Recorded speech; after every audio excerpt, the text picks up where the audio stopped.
Hi, this is Tim Chandler, the product manager with Nektar Technology. The big news for us at this show is two things. Firstly, we're going to be distributing Bitwig Studio in the UK and the US. And secondly, we've just announced logic integration, workflow integration as we call it, with the Panorama series of keyboards. So we now have 4 doors that we support in the way that you would expect a dedicated controller to support that door. Those doors are Reason, Cubase, Logic and Bitwig Studio. Now at NAMM, last time Sonic State came over, we did a quick look at the Bitwig Studio integration. I did say at the time that there was a step sequencer in the works and you just have to trust me. I'm going to show you the step sequencer in a little bit and how it all actually works. I'm also going to show you some of the other stuff you can do with clips that we didn't actually really look at so closely during the NAMM demonstration. So this is Bitwig Studio integration with Panorama Part 2. Okay, so as we saw, we have 3 modes of operation to the Bitwig control. The mixer, the mixer is obviously Bitwig's mixer. Instrument is the device chain on the selected track. The selected track is controlled by these track buttons down here. And transport is, of course, the transport. And the step sequencer is within the transport menu. So what I'm going to do first is go back to the mixer mode, and I'm going to bring up the clip view. And I'm going to show you, as we saw, we could trigger clips on the fly, we can record on the fly, and then play to end the recording. We can add clips of a set length, which is very useful, so you don't end up with sound at the start or end of the clip. So to do that, you hold down Shift, use the data encoder to select a new clip length of however long you want, maybe a 4-bar clip length, for example. And then, rather than just hitting the pads to trigger a recording, you just add it on the fly like this. And the yellow means that the pad is populated with a clip. Green means it's playing. And then Shift Record will initiate the overdub of Bitwig's launcher. Red means it's recording, so anything I do on the keyboard now is going to record to that clip. Okay, so we're going to look at how that works in the context of a step sequencer now. What I'm going to do is select a bass track. Step sequencers are so often demoed with drum tracks, but it's much more interesting, particularly with this device, to demo it with a bass line. So I've got some bass here, and what I'm going to do is find the note that I like. So if I hit the transport, go to the step sequencer, as I said, you can see as I select the note with the keys, it updates my notes in the display here. So I'm going to find the note I actually want to sequence, and I'm going to go with this one to start with. Now, the steps are controlled by the buttons here. Over here we have the velocity control on the faders, and these actually allow you to select independent notes for each step in turn. So in order to get the step sequencer to work, the first thing to do is to add a clip. So as I probably mentioned before, the clips in the Panorama relate to whichever track you select. Because I've got a bass track, I now can add a 1-bar clip to the first one. Then I hit it to play it. So now I've got an empty clip, effectively, with nothing going on. And I'm going to go back to the step sequencer, and you will see now that you have the lights on the buttons moving. Now that's steps 1 to 8. I can hold down the toggle to get to steps 9 to 16. So you see you've got a 16-step sequencer there. If you wanted to go to steps 9 to 16 and hold it there, in the display here you have, you have support for up to 32 steps in fact. And so I'm just going to work with 16 steps for now. And as I said, I've got a note down here, note 38. All I need to do to put them in, set up some velocities that I like. I'm going to put it on solo for now so you can hear exactly what I'm doing. And then just fill in the steps, sorry. So at the moment it sounds fairly basic, because the velocities, although they're varied. It doesn't sound that much variation. So what I'm going to do is I'm going to use the different velocities to modulate the filter on the instrument that it's actually controlling. So to do that, I press the instrument button and I press the modulations, And here I have all of my modulation sources. This is a feature of Bitwig's internal instruments. And you can see here if I selected the velocity, so the velocity source in Bitwig is active. Now what that means is the next controls that I turn on the panorama won't be actually affecting the parameter, but they'll be affecting the amount of modulation depth that the velocity is going to control. So here I select the tone page. All of the pages on the instrument are available from the panorama. I select the tone page. I'm going to set up a filter. Then I'm going to start setting some depth.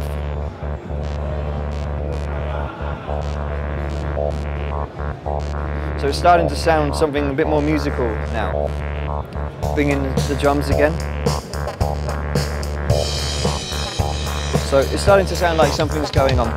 Now, okay, so step sequence is pretty cool on a keyboard. You've also got a keyboard to enter notes with. You can actually do both at the same time. And what I'm going to do is just get rid of that horrible, get rid of that beat that keeps coming in. Bingo. And okay, so what I'm going to do is now I'm going to select the clip again that I want to do. Select it from the keyboard like so. Like so. So just this clip here, you see. And what I'm going to do is hit Shift and record to overdub. So I can overdub with the keys what I'm doing with the step sequencer. Not the best riff that I'm doing here, but anyway. And actually, you know what? Just on that note, because I'm messing around and doing silly stuff, I'm going to duplicate this clip so I don't ruin it. And you can actually do that from the panorama too. Just by holding these buttons down like this. You can see what that's done is it's copied the clip. Okay, so I'm just going to select that new clip now from the clip view to make sure that I'm not messing around with the other one. Okay, so what I'm going to do, just to be really silly, is I'm going to use the ability for the step sequencer to change different notes per step to just do something that sounds just pretty mad and weird, but could also be quite useful and musical too. Creative destruction is how I would call it. So if I go to the step sequencer, once again you have the notes up here. I'm just going to select some different notes. Maybe a little bit higher there, a little bit higher there. So I've got all of these different notes up here now. Then if I fill up the steps with them,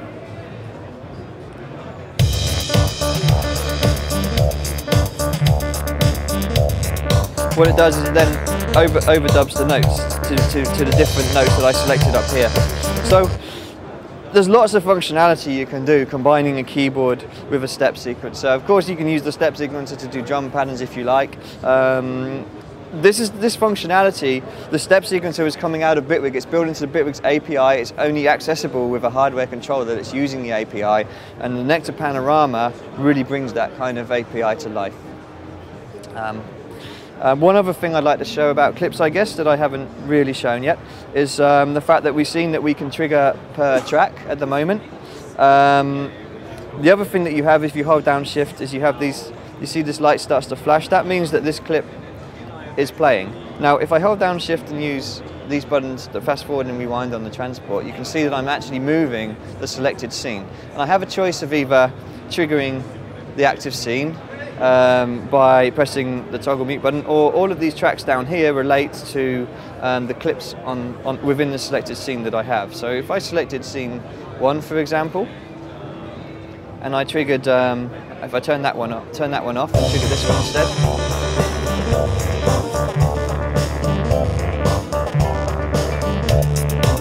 Trigger this one in, turn them both off. So you can start really messing around with your session quite easily on the fly. So you have two options. You have the track clip option, you have the bank clip option. Lots and lots of creative possibilities with Panorama and Bitwig Studio. Okay. I'll just quickly run over here and try and show you the logic integration that we introduced at the show, hopefully. Sorry guys. Panorama's logic integration, version 1, is based on controlling the mixer with the faders here. You obviously have pan controls at the top. Down here you have mute, solo, record arm and select. The motorized fader will follow the the volume of whichever track I select. If I have track selections, you can see that it's going to jump to the position. This sends high resolution data, not 7-bit MIDI, high resolution stuff. You get a lot more, I think you get 1,024 steps within this rotation, so it's really good for automation. It's also touch sensitive, works just like a professional mixing controller. Along the bottom here, these control what the controllers on this side do. So if I press the EQ button, for example, up comes the ability to control my four bands of EQ. Opens up the Logic page as well. I just turn those on, you can see a bit more what I'm doing. So I've got sorry, bands 1 to 4 here. And I have, at the moment, frequency at the top and the gain and the slope at the bottom. And if I press the Q button, the frequency changes to be Q. So it's very quick and easy to flick between Q and frequency.